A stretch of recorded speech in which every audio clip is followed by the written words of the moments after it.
you feeling now? How's everyone looking out on the park there?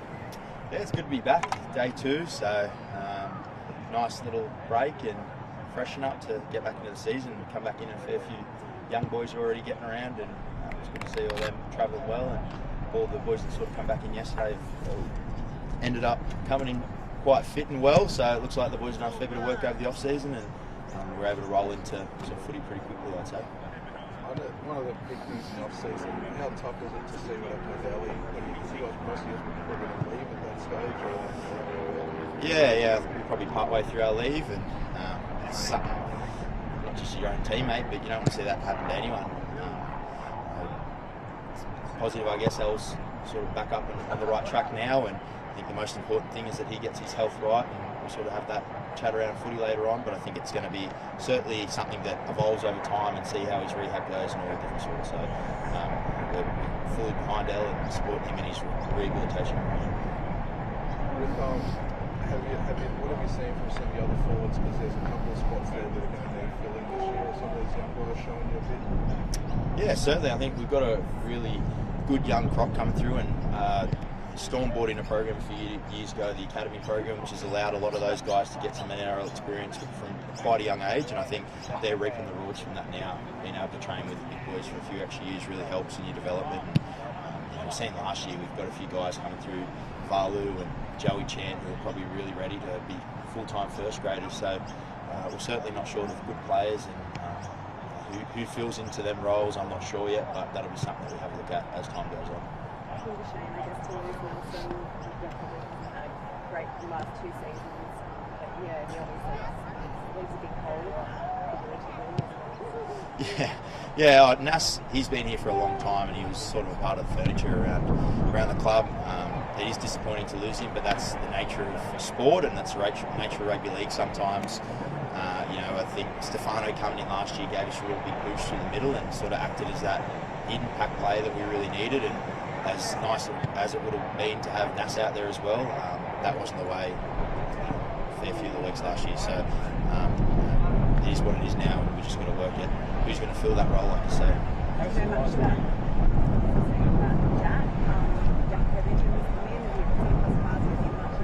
Yes, so Jack's was at Newcastle for a few years after I left, and obviously I've got some mates back there, so I've crossed paths with Heather a few times, and he's a great bloke. He fits straight into our, I guess, culture, and he's a good person. I think he's certainly got a fair bit of rugby league in him, and he offers a bit of that punch and impact that we're probably looking for. He's certainly got a fair bit of aggression, and if he's able to use that in a controlled manner, that'll be really valuable for us, I think. How surprised were you at Nelson's comments, saying he had fallen out of love with rugby league? Was that a surprising comment? Did you show those signs during the season? I don't think you can see that. No, I think Nas, he certainly come in, and especially around the playing group, he was always great to have, and he loved coming in and having a bit of banter with the boys. But that is, at the end of the day, he's probably been playing this game since he was 6 years old, and at a professional level, he's played over 200 games. So. Not that you lose love with it as much, but your body can't obviously do what it once did, and it gets pretty tiring doing these pre-seasons year in, year out. Once you've done 10 or so of them, it can be pretty draining on the body. So I certainly think that comes a stage for everyone. I think you see a lot of people move on because it just gets too much, and Nash is such a talented athlete that he's lucky enough that he could probably transfer, go to 3 other different sports and do really well for himself in terms of rugby, and I think he's going to do some boxing. So surprising, I wouldn't say no, because it happens to all of us eventually, I think. Would you like to square off in the ring? I would be putting my chin out and just hoping to get knocked out first punch. I wouldn't want to borrow that.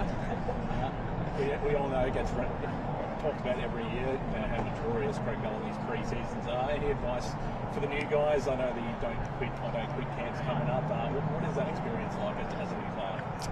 It can be pretty challenging, especially some of these young guys. They're only 18, 19 years old, and can be your first taste of something really that mentally and physically challenging, I guess. But I think it's just embracing the challenge.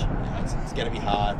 The sooner you accept that, the sooner you understand that, and the easier it's going to be. It's not about worrying about getting to the end of IDQ or getting to the end of pre-season. It's facing each day at a time, each step at a time once it gets to IDQ. I think there's no point in worrying about. Camp goes for about 3 days. There's no point in worrying about the end line when you're first starting. I think you get through each exercise at a time, you get through each metre at a time, and tick it off. And like I say, just embrace that challenge. How as much as it's a couple of years of heartbreak after the grand final and things, how are you seeing the mindset of the guys? I know some of the veterans are still coming back, but how are you sort of seeing the headspace and the experience of the guys?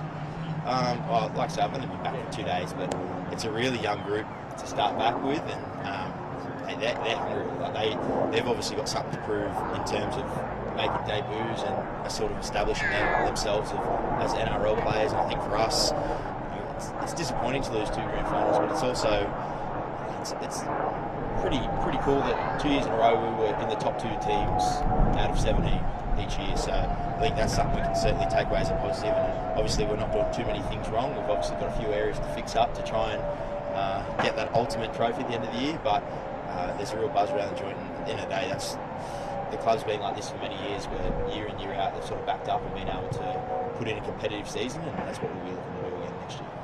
Thanks, Kenny.